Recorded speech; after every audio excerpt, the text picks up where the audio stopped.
সবাই কেমন আছেন? আশা করছি ভালো আছেন। আমিও ভালো আছি। আজকে সকাল সকাল চলে এলাম আরো একটা টিফিনের রেসিপি নিয়ে। সেই সকালবেলা দেখুন আমার কিচেন থেকে আকাশটা এত সুন্দর লাগছিল, তাই একটু ভিডিও করলাম। আর এই যে আজকে বানাবো চিল্লার। তো তার জন্য দেখুন মুগ ডালটা অবশ্য আগেই ভিজিয়েছিলাম, ভিজিয়ে আমি পেস্ট করে নিয়েছি। এর মধ্যে আদা, কাঁচা লঙ্কা আর গোটা জিরে আর একটু হলুদ দেখুন দিয়ে আমি এটা ভালো করে পেস্ট করে নিয়েছি। পেস্ট এই যে এইভাবে দেখবেন, আর একটু ভিজিয়ে রাখলে সবচেয়ে সুবিধা। মুগ ডালটা ভিজিয়ে রেখে দিন সকালবেলা এটা দিয়ে একটুখানি করে পরে ভালো হয়। আর এর মধ্যে একটু লবণ দেবেন, তাহলে হয়।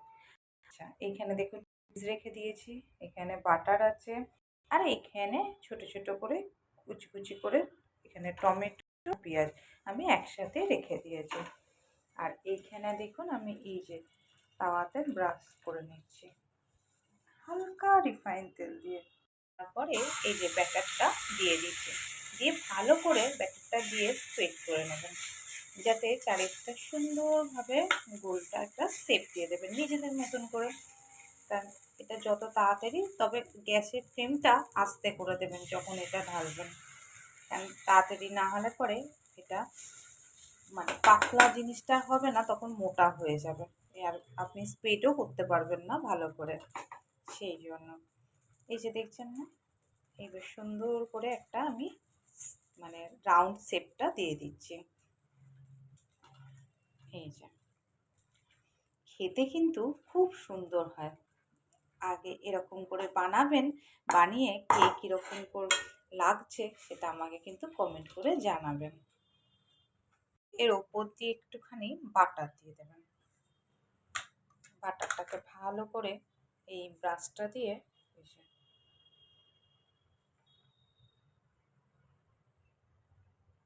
যাতে চারিদিক সুন্দর করে বাটারটা লেগে যায়।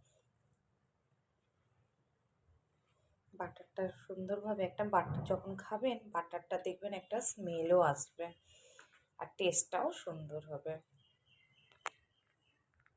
আমি একটু উল্টো পিঠটাও সেঁকে নিয়েছি। সেঁকে নেওয়ার পর এর উপরে দিয়ে দেবো আস্তে আস্তে করে এই যে কেটে রাখা আছে এই যে পেঁয়াজ আর টমেটোগুলো।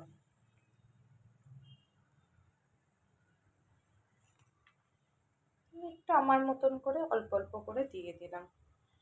আর এদিকে চিজটা একটু গ্রেট করে দেব।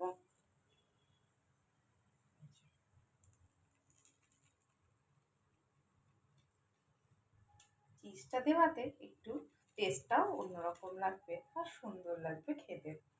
বাচ্চারা তো চিজটা পেলে আরও ভালোবেসে খাবে দেখবেন। আপনারা বাচ্চাদের টিফিনেও দিতে পারেন। আমি কিন্তু আমার মেয়েকে অনেক সময় টিফিনে এটা বানিয়ে দিই। চলুন এবার এটা পাল্টে মেরে রেডি।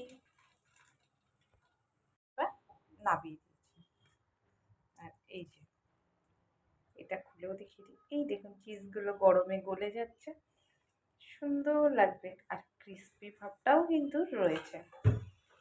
সবাই বানিয়ে খাবেন, খেয়ে আমাকে জানাবেন কার কীরকম লেগেছে এটা রেসিপিটা।